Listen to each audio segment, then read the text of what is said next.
Ma mission TV, le miroir du monde. Gouverneur, atindi batu obayaki, ba saccagé, ba pillé, ba brûlé, biloko ya bateki. Asanya quoi ici ville kuna amona ba syndicaliste c'était ville qui sonne la justice parce que a sali vice de procédure bati ka kosa bato. Et puis gouverneur a lobby azobongisa marché, liboso ya hôtel de ville, océan evandi wana. So qui gouverneur mokozi moko a solo na bateki, il faut bien que ba syndicaliste ba échanger pour akoluka mobulo bimate.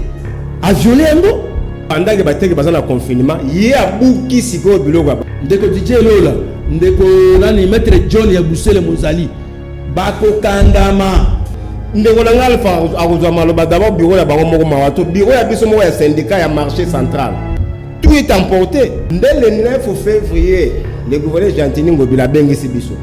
Tanga bengisi biso, abifuna buka ba magasin ya Monsieur Hassan. Bongo di ozotambola zandu te. Na zandu lo nyo okuta sokuna. Okuta lo kote na kati ya zandu.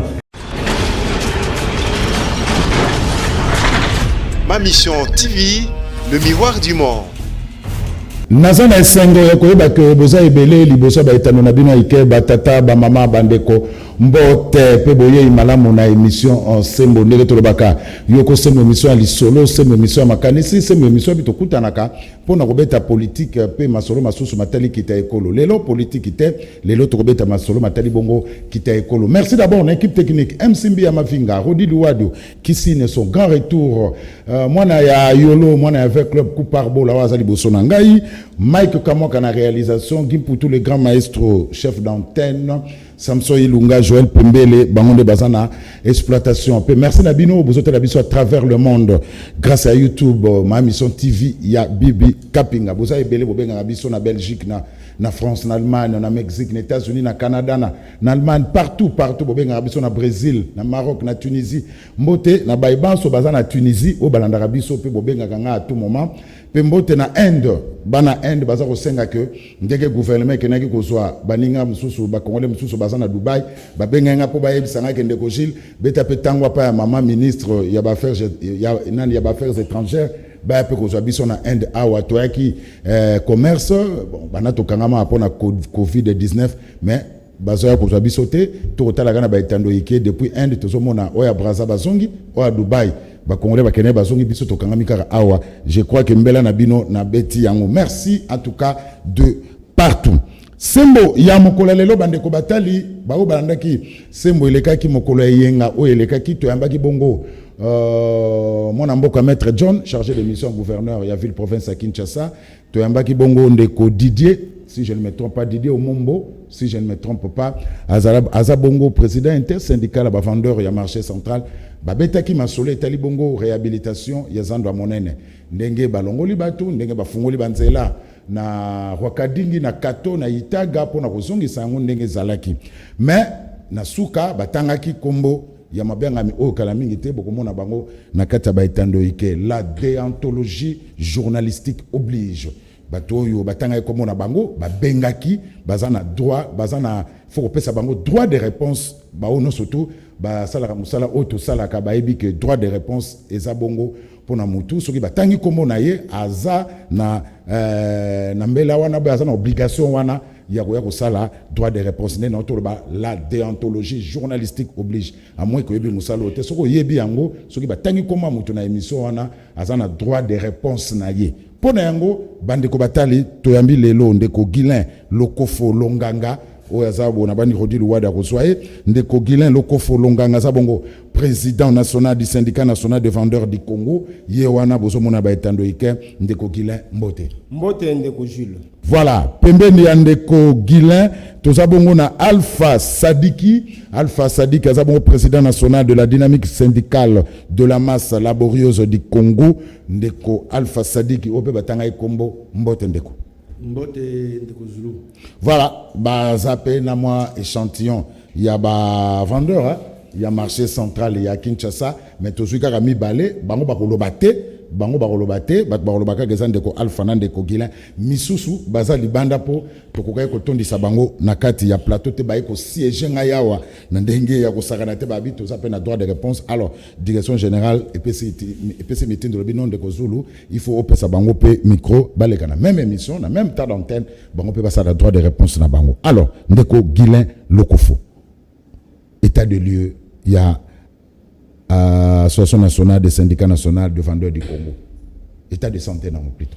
Oui, état de santé des syndicats nationaux de vendeurs du Congo en tant que syndicat, tout ça bien important. Tout ça qu'on est toujours proposé des actes en faveur il y a des commerçants, sauf qu'il y a des commerçants nabiso d'une manière générale. Santé à faire. Et ça, penza malamote au vu que la makamboza ko de la carte ya Ngomba ville ya Kinshasa. Nous avons syndicat ya biso na baninga ba syndicat mususu notamment CVCC nande konanga Dismac de tosangani pour quand même que tout porter au revendication ya ba commerçants de sorte que bazo solution ya mabunga oyo ba différentes autorités baza ko sala na kati ya ba marché pe na ville ya Kinshasa. Voilà, merci. Alors, ce que vous dites que Nicolas Nazola a toujours masque, tout ça pour sensibiliser les camarades bon Covid, quand c'est la de Alpha Sadiki, azana masque té, normalement na koko koko tsaye na plateau té, de Alpha Sadiki na moni masque na yote, na moni masque parce que le ministre de la communication lobby, il faut tout ça la sensibilisation, il y a ba mesure ba lobby distanciation il y a 1 mètre de to vandi boé, ko ça mbota maboko té, bana ba sebo éviter bali poipoe pour les abongo défendus et puis kosola na coup de boé, mais toujours masque. Mais côté paye à masque, il y a un désordre total. Avant de passer ndeko sadik aba bosani masque na na voiture, mais ko bossa na hote mbalasima, soko ye miso za masque té na okota yote. Alors, il y a un problème, wana mazobe tambela pa ba konzi. Il y a un problème pour rapport à ba masque. Na bandalungwa na inga suka. Ba téléspectateurs ya Sembo ya Canal Presse ba bengi ngai kuna balobi ke souciati moko za na inga suka bana bandal baebi souciati moko za na inga suka soko le ki joyen litin oketi na inga suka souciati moko za wana et comme soki ba monio ato simbi masque na maboko omona ba policier baza wana ba pesi kopa ba bureau de do ba bureau de ba komokanga ba tupe pona ba masque omona ba kangio 3000 francs, 4. Oh, bah, il faut agent, il y a DG Kaza, la wana pas peso quittance. Mais ça, les massous, c'est n'importe. Na bandi, na zobeta, mbela, et pas à bakonzi. Au moment où on va policier, batami, batindi, bureau de, bazo ça, la tabula rase à côté, on a ba monio kaka kosemi masque na maboko, kangio, tamsou de 8h, 18h. Au moment où on paye ça 3000 francs. Et puis, na pourquoi, bazo mona bango ba ekala moko boé, bazo kabola mbongo. Oyo, botoli batu, po basimi ba masque na maboko mais sikoyo wapi ba quittance oyo bozo pesa batu soki mutalati masque te to asimbi yango na loboko. C'est ça aussi un problème. Inga suka, je dénonce ba téléspectateur ba benginga ebele na komina bandalungwa na inga suka souciati moko za wana soki ba monio na masque aussi na maboko bango ba policier ba batami batindi ba bureau de bazo ko embrouiller ba paisible citoyen 4000 francs, 5. Oh, bah, sur la masque était 5000 francs. Mais 5000 francs, il faut agent à DGRK, après ça, il quittance. Mais pas de ba quittance. Au moins, on va battre un bureau de bazo, 2000 francs, 1000 francs, 3000 francs. Tala et konzo bazo zoa. Et puis, n'a pas quoi, bah, koutani na ekala moko boy, n'a pas policier, bah, okabolambon. Ça, je dénonce pour on les a bas na komi na bandalungwa. Donc, na koko tika nenga, pour ba leli trop ndeko Zulu, biso wana inga suka, na souciate zawa. Ba bigode ba kombi ko contrôler ba masque sur la masque était bigode kangio au pesa 2000 francs 3000 francs ba kutani na soir na kalamo bo na bandal wana e kalamo ya robata mapomi kole komi ba kala na kata lupango ba koti ba batami au mona ba policier ba ye ba kaboli mbongo wana eza mbela ona pesa. Alors ndeko Alpha Sadiki, état de santé ya Dismac. Merci ndeko Zulu. État de santé ya Dismac ezali mabe. Dismac aza malade. C'est parce que via Dismac et dépendant de Bateki. Tango Bateki bazali malade, bazali un problème, Dismac a beli, azali la situation malamuté. Azali la situation malamuté. Alors, ndeko Guilin, siège, il y a CNVC Zawapi. Na Sanzete, na Matonge, le siège du syndicat national des vendeurs du Congo est actuellement na marché Bayaka na pavillon 2 entre Avenue Nzombo na Bosengena Katia Onze, au moins bureau moko ya Gitoko ezali wana. les ali siège ya syndicat national vendeur te moto zaki na Chwapa numéro 16 na Barumbu nde to longwana to komi na niveau ya marché bayaka na commune ya Ngiringi donc bande ko nyoso baza na poste à contacter biso boye na marché bayaka na pavillon 2 na kati ya Wenze bomo na bureau ya syndicat national vendeur te il y a disma que ça wapi oui ndiko Zulu bureau na biso zaki na kati ya marché central na pavillon bituna lokadinga oyo ndeko John ya Busele ya tiaka essence na ba 15h zaki le 22 février que bana ba accusation gratuite hein ezali na zolo bango parce que tu n'as pas de preuve que yem ta na simbi ya bebele koleka yebele na lobby mais c'est John Ndotumbaki yango le 22 atie essence au vie et aussi de tout le monde pour quelle raison tukokoma yango tukolobela yango ndeti na tozali awa mais pour le moment siège ezali na Chwapa 233 bis la commune ya Lingwala. Voilà, la commune ya Lingwala. Alors, ndeko Guilain toko tamba moko na ndeko oui Guilain Lokofo toko tamba moko boyo ça le droit de réponse. Alors, on réhabilite le marché central ya Kinshasa, mais c'est bien pour la population ya Kinshasa. Problème na binizani. Non, qu'on réhabiliter marché central biso en tant que syndicat to boyité qu'on réhabiliter syndicat les amalam. Mais nous ne voulons pas une réhabilitation sauvage. Où est-ce que ça a marché ça? C'est-à-dire, le nez a problème est allé. Il faut te expliquer aux Camerounais pour comprendre. Hier, M. Hassan, le Libanais, responsable de la société Safricom, à la société de la République démocratique du Congo. Ville à Kinshasa, tant que nous avons des bébés qui là, en 2005, nous a contacté la société de construction, parce qu'il y a appel d'offres pour que Batonga. Zand ba moderniser Zand pour Zand de temps wala toilette bebaki makamutu bebaki même ko lekezaki moi pour ba messe ezali penzate. Alors tant la ville a sali appel d'offres 17 sociétés et sollicitaki mais ville arrêtenaki il y a monsieur Hassan société Safricom la société Safricom a gagné le marché ville a signé contrat na société Safricom. Na kati ya contrat ba signé a kotonga Zando a kotonga sa magasin puis ba ko réglementer comment est-ce que Zando ko la gérer comment est-ce ba ko sa ba répartition ba recette na ndenge na bango. Maintenant la société Safricom a sali musala a tongi sa magasin ba tonga toilette ya Zando tango ezaki malamu ba nzela ba tonga kitoko ba mesa tout ça et ba signé protocole d'accord contrat na kati ya contrat ba lobby parti où il y a resepelate dans le cas d'exécution du contrat, Azan a droit à préaviser l'autre 6 mois avant. Pour passer l'évaluation, on est ici, pour abonner, tout le c'est la moto, tout va annuler. Le gouverneur est sur le cas. Il y a la Kimbuta, il y a la Kimbunda, il y a la Ewanga, il y a la Kimbembe Mazunga. Il y a sur le cas. Contrat cinéma sous quel gouverneur? Sous Jean Kimbunda. En 2005. Et il y a un contrat il y a combien d'années? Je crois qu'il fait 20 ans. Et tu as 5 ans. Donc 2005, 20 ans, type 2025. Voilà. Nous avons signé un contrat. Le gouvernement surtout dans les cas. Nous avons signé un contrat. Attendez un texte. Il y a résilié le contrat. On a dit, quand il a résilié le contrat, la société Safricom, quand on a manifesté mes contentements, nous avons mis ville na justice. On a signé un contrat.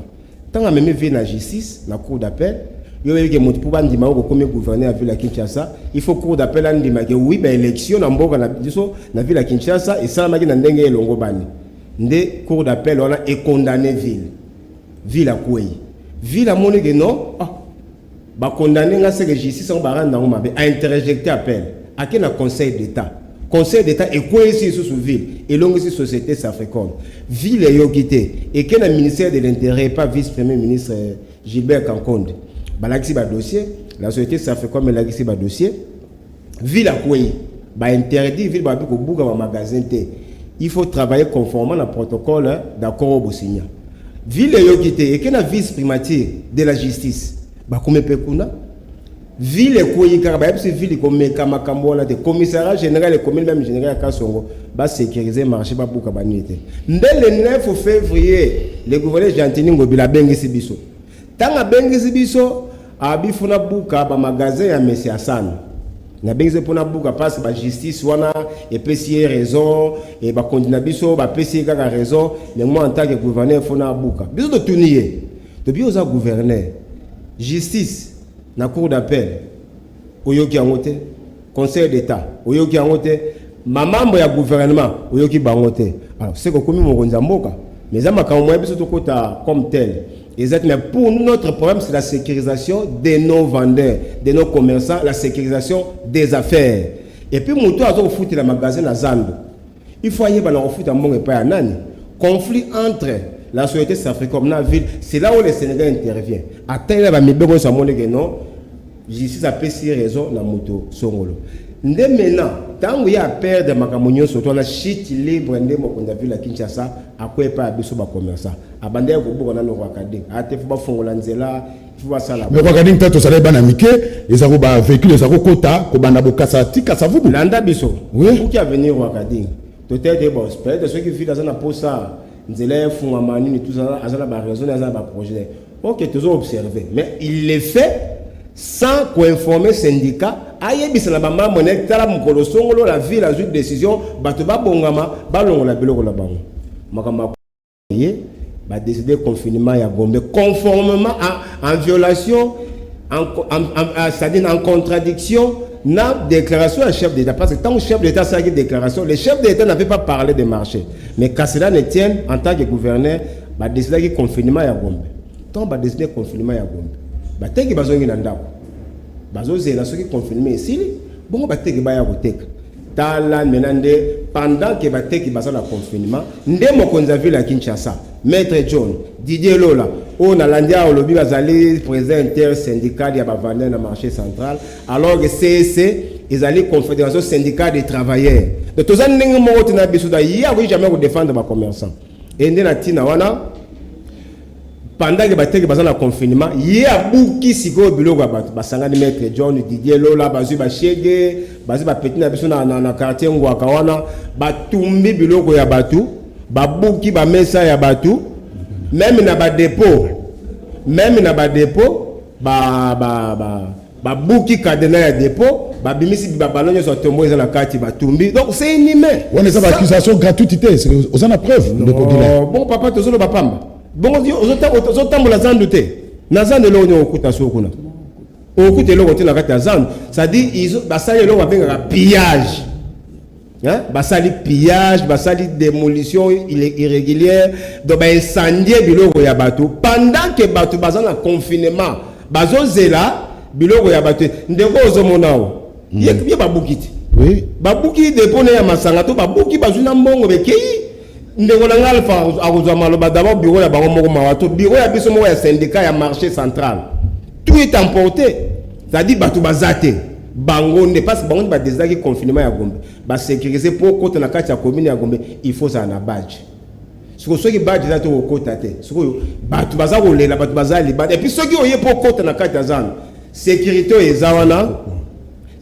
ezawana nde ezosenga ba 25,000 ba 30,000 pour mutu okota na kati za lokola bazo tumba na kota na zota biloko na parce basali yango sans que balaka ye magasin na comme on est au babuki wala te yo mo lo ba po ba mais c'est balo magasin na ni non yeza dépôt conteneur za na kati za donc je crois à 30 mètres na bureau administration ya marché za dépôt ya masala espace mamisa do babuki on se va misi biloko nyonso non babuki non yo la ya le ba ça na côté bazuka ka saki ya mbongo bafungoli babuki kadena bazu saki ya mbongo bakena voilà ndeko Alpha Sadiki oui bolobiki ndé na okindeko Guilin contrat ya San ezalaki il y a 20 ans objectif il y a contrat ezalaki réhabilitation à marché est-ce que Hassan a respecté la clause à contrat c'est ça aussi le problème parce que contrat na ezalaki pour na ko réhabiliter nani marché à part que tongo a 110 magasins.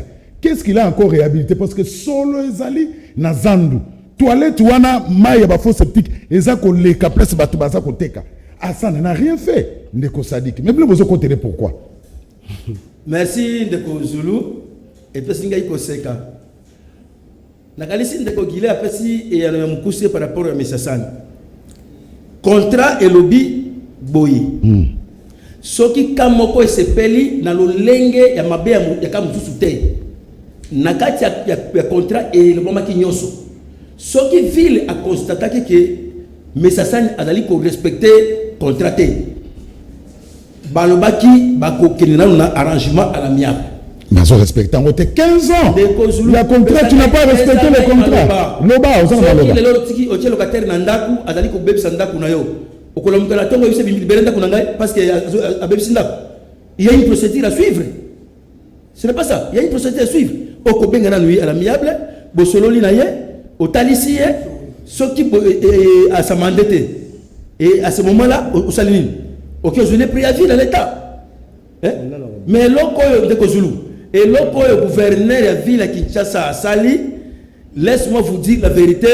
Et Zali Mbala Liboso, ville à Kinshasa, a vu gouverneur, il y a méchanceté le de quand quelqu'un veut faire respecter Mibeko, tant que Moutazo Fungola Rwakading, ils ont un Zalaki, tant que Moutazo Fungola Kato, ils ont un Zalaki, tant que Fungola Lac Muero, Azo Fungola Itaga, parce que Naïmaki va mettre John Balobi, Papa Moko, azana lupango na kato mabini na ya toilette et ça lui 8 ans et c'est tondi moya ben nango ezate solo na lupango pamba te véhicule a bloqué moya kota na avenue ezate balabala nyose koma wenze ndiko sadiki omoni maître John o ya choleka awe pana yona ndiko dijelo la bazali ba faux fouillant bato batumbi biloko bateki na zandu ba piller ezali bandeko wana nde bazali à la base ba preuve ezali na ba délinquant ya madimba na ya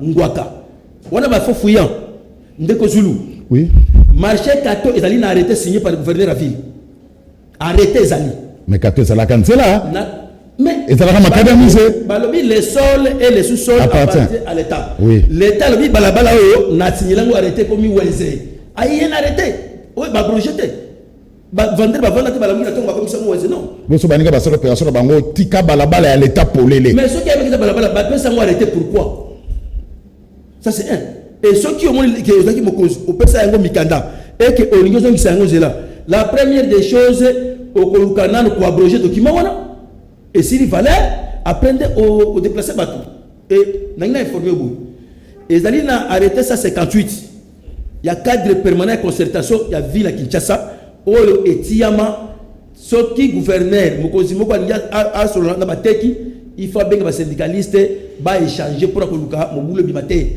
a violer ngo soki a benga kibiso a présenter biso ba bonne intention na ye ba volonté na ye malam biso ni ba communicateur officiel toujours ba agrément ya koluka bateki que non tala visa débat de libération biso ne to comme masango pas bateki Rwakadi Kozoyo Kawana, ezali marché, arrêté 027, arrêté 198, et ils ont protégé en eau. Marché central et bani na Bokassa, et ceux qui na Kassavu, et Zuilo, et ceux qui na commerce, arrêté, na sanction, signé par le gouverneur, ou abrogé à côté. Gouverneur ni na sinaga. Ezali continuité à l'État, même ezali continuité à l'État. Makambo ya kotika après et ko sukana zilate toza to kolobate nini tozolo la ville ya Kinshasa ndeko Zulu ndeko DJ Lola ndeko DJ Lola ndeko nani maître John ya Busele Mozali bako kangama oyo basali on ezali crime bato bakina confinement bazali la pasi bazali ba problème mais yo butu ozo tumba na ba délinquant marché zali na arrêté ba projet alors to so na likambo ya ça on répond à la question quand on veut mettre de l'ordre là où il y a le désordre où est le problème de Kosadik na contrat nyoso de Kozulu ba respecter ba clause to yo kan to sala boy mais au cas où moko a se perdre sur na tamboli ya mususu te na répondre mususu balanda biso bien dans le bibo soki gouverneur la ville à Kinshasa a monaki que etamboli ya san il a sous malamu te ezali to olali lomoki na tongo exilé contraté il fallait inviter ndenge babandaka ndeko tala ba fay na yo tala ndenge otamboli alors na moniki ezo simba te et contrat elobi 6 mois après préavis. Il faut 6 mois après préavis. Toujours dit, on a un avocat sanitaire.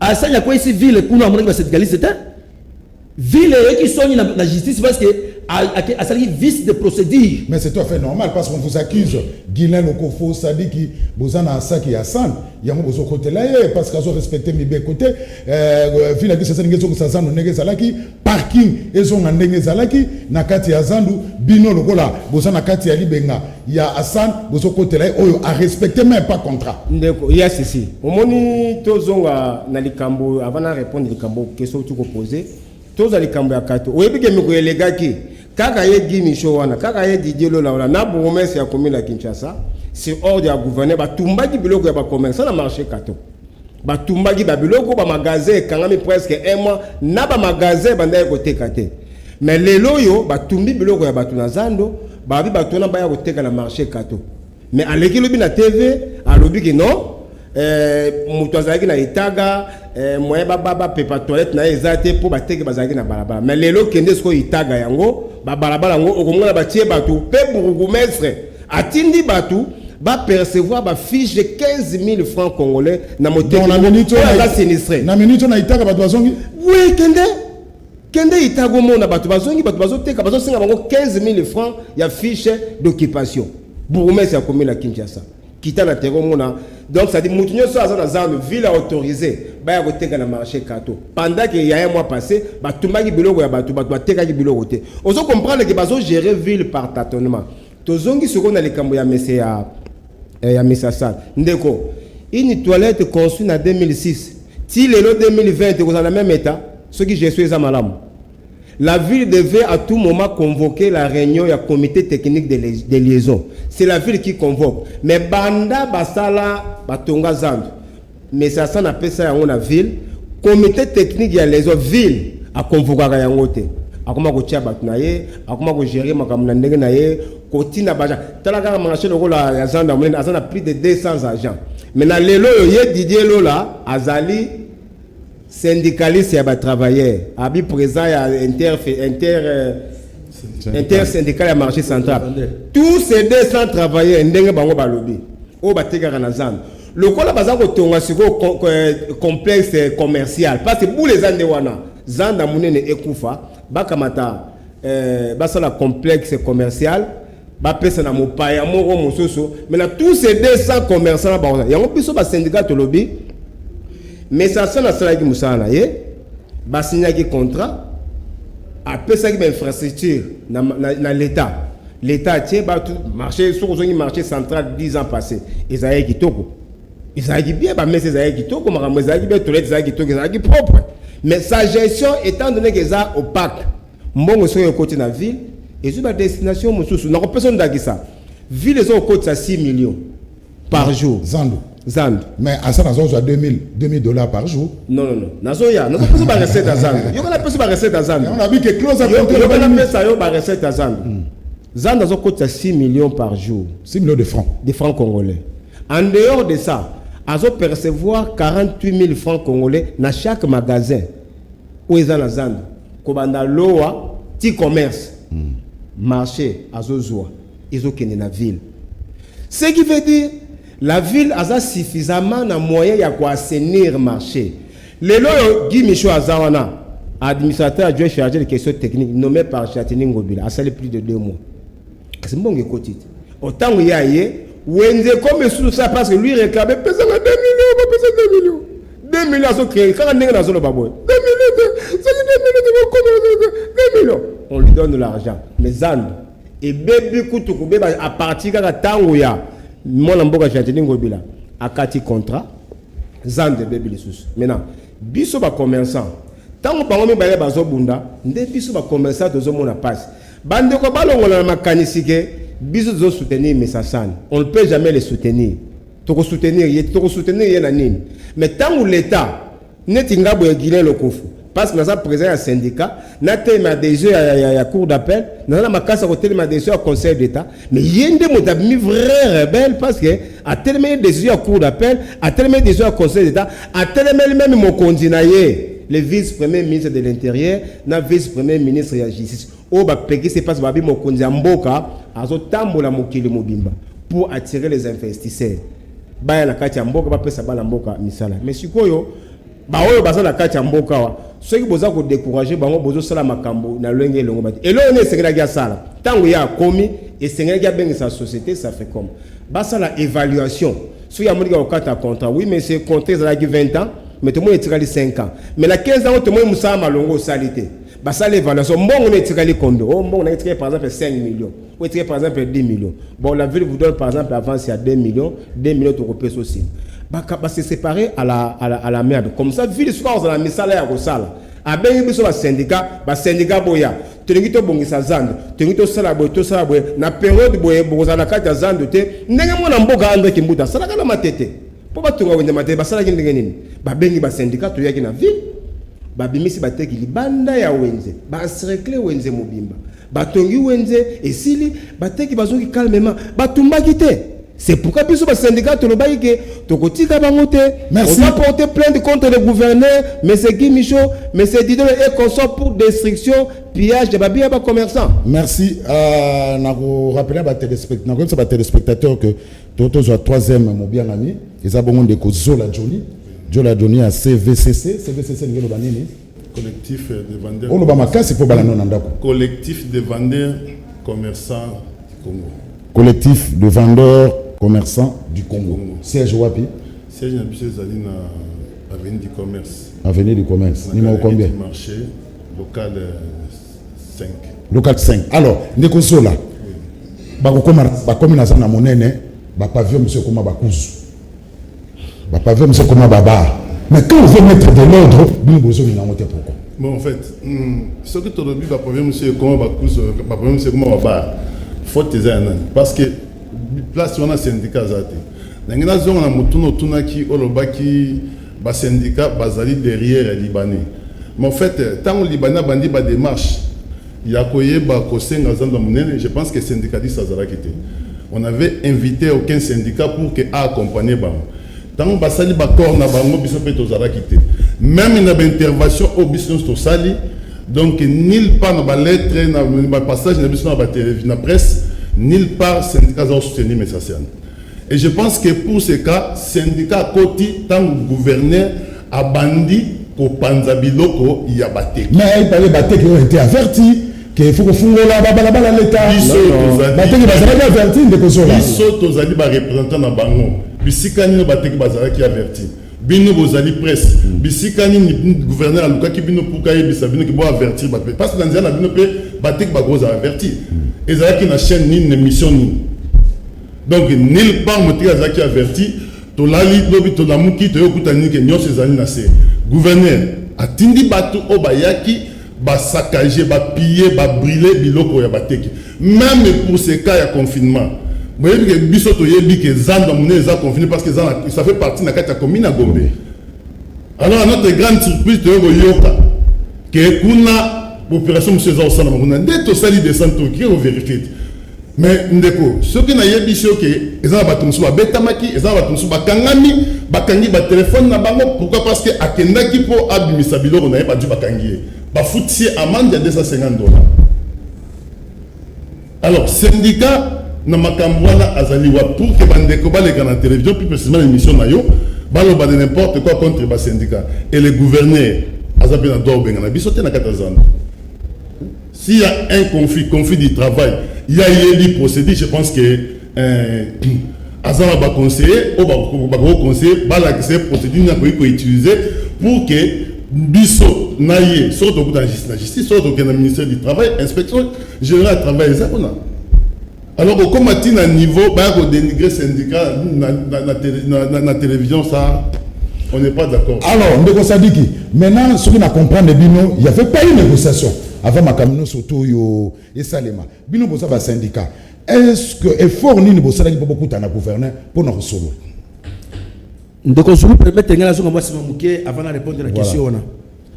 La ligne la bête le moi li solo ya Didier Lola Mombo, ou ya les gars qui colba de n'importe quoi. Pour votre information, moto soutenu qui campagne na il y a députation l'année passée Ezaki Messassan na 90%. Azaki candidat wapi? Apostilaki? Na wapi? Na parti on a ya ministre intérieur ya ndeko Basile Olongo. Na Lukunga. Moto soutenu na 90% c'est Messassan.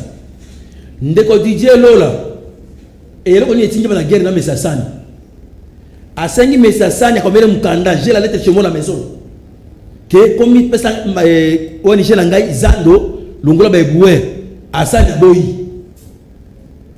abi batu so ba travers ba kendo wapi po yo zo yango asani boy yami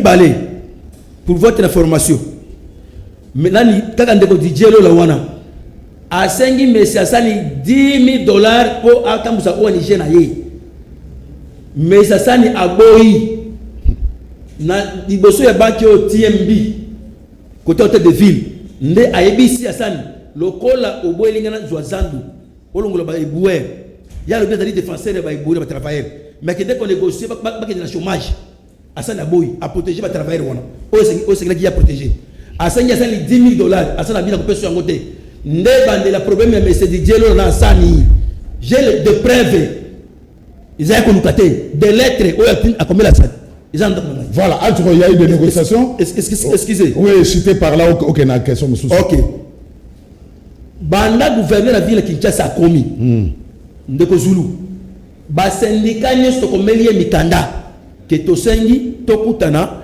to échanger à l'amiable to luka comment ko tambuzo parce que il y a un cadre permanent arrêté ça 58 on vit la signa que ceux qui alignent ça il faut abenga biso to échanger né après azumukano na lobby arrêté 158 cadre permanent de concertation signé par le gouverneur de la ville de Kinshasa oye moko azali ko bafoué papa donc sur l'être comme quoi nazali ko regretter ko kangama ya ministre t'es pas Guy Matondo ministre Doli Makambu en tout cas ceux qui ba contribution dans biso syndicat ministre wana azali ministre à proximité ya population surtout mateki tango bani musala na ye akiti na zando bana liboso ayaki na machine moko boye pour bateka la ticket tozalaki très mécontent na ye mais alobi bandeko nada ministre pour expliquer vous allez wana il faut tout solo là na exposer problème na ngai comme ça débat de libération ndeko Zulu otali humilité otali douceur otali compréhension ministre na zalaki na yango vraiment to regretter à ce que zalaki dans la ville nde ba vendre ba difficulté oté gouverneur ayebi ko solo na ba tuté to sengi audience na permettre na sengi sur na zela na yo soki okolo ki biso audience tout après to kutana na ye. Merci. Alors, nous avons la semaine passée, nous avons na mois retard. Maintenant, l'état actuel, il y a un marché central. Ils ont des. L'état actuel, le marché central ils ont vidé, ils ont vide. Donc, bah, Messa, Babuki, Tumbi, tout ça. Et le syndicat, mon côté, a une information en dehors. Il y a donné au biso, tout dit dans le biso. Syndicat moko taza information état actuel du marché central. Mais nani bozo yo kanate bino ba syndicat bozo yo kanate na syndicat syndicat ya ba vendeur. Non, il y a une différence entre biso na bango. Il y a ça côté ba travailler. Biso toza côté ba vendeur. Voilà. Donc bon, il faut trouver un cadre permanent de Kaouti Koloba. Si et seulement si à niveau il y a marché central comme à niveau hôtel de ville, bah il faut organiser. Mais tout ça, le problème, il y a un intérêt égoïste. Ndeko azar défendre l'intérêt naïe propre. Tandis que Bissot azar défendre l'intérêt général à vendre. C'est ça la différence. Ah voilà, Ndeko Guilain Kofo. Alors, marché, bazo bon ça le bioma autoloba et comme vraiment centre commercial et l'opéra à Mabete, Longola Mabaya na balabala ya l'État. Mais bino bolobi, il fallait d'abord négocier. Il fallait d'abord avertir. Bon, balobi on a plateau, on a bâti dans émission. Bon, balobi avertir ça qui déjà batuke bolongwa na balabala l'État. Au dit qu'on apprend des choses que na Itaga, on demande 15 000 francs na batu Itaga zongi nango ndenge ezalaki. Maintenant quel effort beaucoup ça la siko attaque yo syndicat ya ba vendeur pour na ko remédier la situation. D'abord merci et là on a bezali. Est-ce qu'on peut faire souffrir 30 000 vendeurs pour le bénéfice d'un individu à sa centre commercial? Zanda Mounene Koufanango, bapesa on a un sujet nigérien à la centre commercial bapesa on a sujet nigérien pour tenalobi kasi ou bazo réhabiliter ça soki bazo bomba na ba norme ndenge soki bazo bomba yango na lobi yango tuwo tango ya mona mboka André Kimbuta babengaki biso pe syndicat baye balingi ba bomba zandu. Il y a des montants qui ont été proposés dans le syndicat. Moi, personnellement, $40,000 pour tout sensibiliser les gens de Koufa. Baya kutia mall, centre commercial. Ne logo ye ba ngo ba hérité. Olandi, neske logo de logo bazo bo mais logo ba lingi ba sala ndé yangwana. C'est pourquoi toujours senga na tata mokonza ekolo. Zanda muni les a 30,000 vendeurs. So ba lo ba 2,000 3,000. Nous disons 30,000 vendeurs. Et na 30,000 vendeurs, ceux qui chaque famille chaque vendeur a 20 personnes aussi manaye. Vous savez, ça représente un électorat très important. Donc, bis au niveau de syndicat, tout le monde mokonzi azolala. Le président Félix Antoine Tshilombo Tshisekedi azolala. Tout le monde tata mokonzi ekolo akita na Zambi. Bien que bis au niveau de syndicat, tu porter plainte contre mon amboka Jantini Ngobila, tu porter plainte contre Didier Lola et Guy Michaud, tu foutis bango déjà. Pour l'État acha bango maboko l'État kabola biso na bango pour la sécurisation ya ba commerçants mais la tata mokonzi eloko to kosenga loko yazali commandant suprême garant de la nation commandant suprême celui qui nomme révoque va procéder d'abord dans un premier temps pour la kotala l'innocence na tout monde la complicité na mona mboka Jantini Ngobila te a signé d'abord révocation ya mona mboka Jantini Ngobila peut-être sengi na ba députés provinciaux ya ville à Kinshasa. C'est comme si basa na poche ya mona mboka Jantini Ngobila. Ils ne disent rien parce que bato ba tumi biloko na bango. Ils ont électeur na bango. Na bandi oza journaliste mais obeti mbela ya makambo de kana bandana. Ndenge bazo tungisa bato pona cash neni ni tout ça. Et là c'est que ceux qui ba na banda ba votaki yo ba betizo ta muso ngaki sala mate parce que ils ont bato musu ba vanda kana bandal mais ateka kana Zambi. Et ça, nous sommes dans la Ngiringi, la zone. Nous sommes dans la lingua, la zone. Ce qui va député provincial na biso ba lamuki. Le président Godin pour la lamuki. Moi, je vais dire à la lamuki. Mike Mukeba à la lamuki. Union de Malemba à la lamuki. Kuna na chango ba lamuki belé. Ba ko arrêter hémorragie oyo. Ba ko interdire mon amboka Jantini Ngobila. Atika ba bloka so ça les a avantage, ça intérêt à l'état, ça intérêt à ba individu. Mais le Guinéen, avant ça la dernier tour à table, mais on a cassé quand même d'autres vendeurs, on a pas marché monsieur. Tu vas caser bon la marché ni na tela marché Kalembelembe par exemple. Non kene Kalembelembe mbule beti kendo tala. Et puis to robake le gouverneur a gouverné la ville de Kinshasa. Il n'est pas le gouverneur du marché central. Il est le gouverneur de la ville de Kinshasa. Je suis à bas marché. Acha ba moyen à niveau ya ba commune ba réflexion ba bon ça ba marché ba acha ba moyen. Mais comme à s'accaparer le marché central ba intérêt ya bango privé zali ndozo mona makamwa. Biso syndicat to ndimate zanda monene kufa. Tokotika yango te tokotira jamais bondima yango mazando monene. Non bazo bomba yango de réhabiliter le marché central. Non bazo réhabiliter te bazo bomba yango nde. Bazo réhabiliter te ndeko nangai. Parce que ceux qui idée à réhabiliter marché central banga basande basaki na matete. Olandi banga basande basalaka pe na liberté. Bato bazalaka bachaka bato la libanda ya wenze bato wenze ka wenze si mais o ezali bazo buka bazo tumba ba ici bato pendant que l'état azo prenait émergence ya classe moyenne ozaki na mesa okoma na boutique okoma na magasin mais bango siko batumbi donc balingi même pas to sala musala ya momo. Merci qu'il est confortable. Alors dernier tour à table pour comme presque na fait Mike Amoka. Merci. Alors Neko Zola 1 minute pour un message à Souka après tu rejoins monsieur Sadi tu reçois ça na Guinée. OK, merci beaucoup. Na ngaki na liboso na repesa message na Souka na compléter ndeko Guinée. D'ici cas on a question posée ce qui comment remédier dans cette situation. Vous savez, na émission, même émission au Bandeko Balekaki, Balobaki et le Romoro, Babin, que non, Xandon n'est pas gagnant pour 3 mois. 4 mois. Non, Babaki 3 mois. Ce qu'on vérifie au monde, Babaki 3 mois. Moi j'ai des sujets. Babaki, gagnant pour 3 mois, Bateki, Bazanakimia, 3 mois après, Barozong. Bien, vous savez, sensibilisation, vous savez plutôt une recensement à Batoté.